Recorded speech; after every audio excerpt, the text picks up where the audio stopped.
Is an update for friends and supporters and general public that have been following the case of Pastor Torben Sondergaard. Torben finally had his day in court last Tuesday. That was December 13th. The way that the asylum proceedings work is there's a judge presiding. Torben was represented by his immigration attorney. And then also the government, or in this case ICE, had an attorney present as well. The hearing lasted for 5 hours, and Torben was actually allowed to share his story and share his testimony for 3 hours, which is a very long time for an asylum hearing. Torben detailed his life in ministry. He gave specific examples of sharing the gospel and how the power of God has manifested throughout his time in ministry. The beauty of it was that in the course of explaining and teaching the court about what it means to walk out one's faith as a Christian, he ended up referencing Scripture. So the Bible actually is part of the case file in this asylum case. Of course, Torben believes in what Jesus commanded, which includes healing the sick, casting out of demons, and he actually taught the court about what Jesus commanded his followers to do and connected what is commanded in Scripture with his Christian faith, and the activities of his ministry that he's done globally. Torben had other experts who also testified.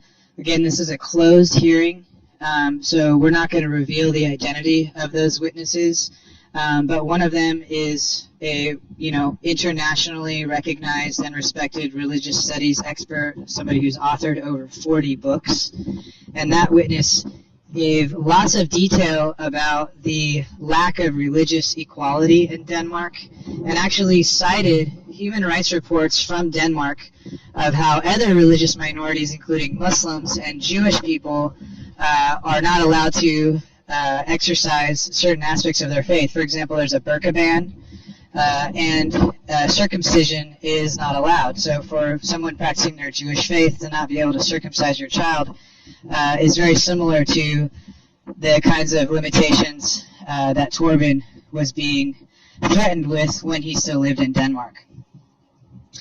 The judge, surprisingly, did not offer a decision at the end of the hearing on Tuesday. He surprised everyone and decided that he was going to wait for 3 full days before he was going to offer his ruling. And, of course, on Friday, the judge issued his decision and decided to deny Torben's application for asylum. Torben's asylum case is very strong. It's supported with documentary evidence, conclusive evidence, we would say. Any judge that would be ruling according to law, we believe, should have granted asylum to Mr. Sondergaard. Torben will not be deported anytime soon. He has a right to an appeal. His attorneys will be filing an appeal immediately, and that appellate process essentially will analyze and dissect the way that this first judge handled the case. Again, we are very, very confident in the facts of this case and believe that the judge and his ruling are full of factual errors and very surprising omissions of some of the evidence that was entered into this case file. The judge did not rule that Torben was ever dishonest. The judge did not rule that Torben faked his persecution, as some people are saying online. That's false and absolutely couldn't be farther from the truth. In fact, there were several aspects of the ruling in which the judge agreed with Torben, and those things will be discussed in the appeal. The second point that I would like to address is regarding Torben's detention. This has been the topic of a lot of confusion for people, and so hopefully we can clarify that here once and for all. Torben is subject to an immigration proceeding, so his asylum case is an actual judicial proceeding. His detention is not a judicial proceeding. It's a separate process that should be accurately understood as an administrative proceeding. Torben was detained by ICE. There was never an order issued from a court to detain Torben. This simply was the discretion of a specific officer that works at ICE, Department of Homeland Security. That officer was fed false and misleading information about Torben. We've identified the source of that information. There are separate legal actions being taken to clear Torben's name privately as part of that false information that was shared. And unfortunately, we believe that this officer at ICE believed this false information, and that played a role in his decision to detain Torben. So we are very confident that we are going to be able to secure Torben's release from ICE custody very soon.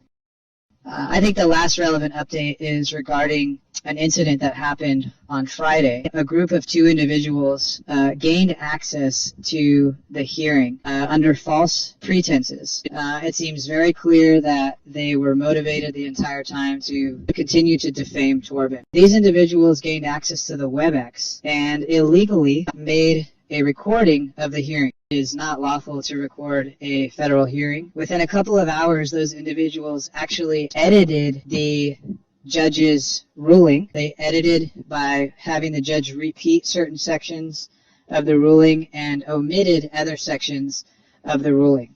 Again, this is illegal. It was very quickly reported to federal law enforcement, as well as the court, as well as some of the social media, the platform that the video was uploaded onto. Just another example of just how coordinated and energized these enemies of the gospel really seem to be. The individual that posted that video, within, I believe, 24 hours, took the video down. He probably realized what he had done was in violation of the law. And we're going to pursue it to the furthest extent of the law. So now we just get to trust in the process and let people be held accountable for their actions.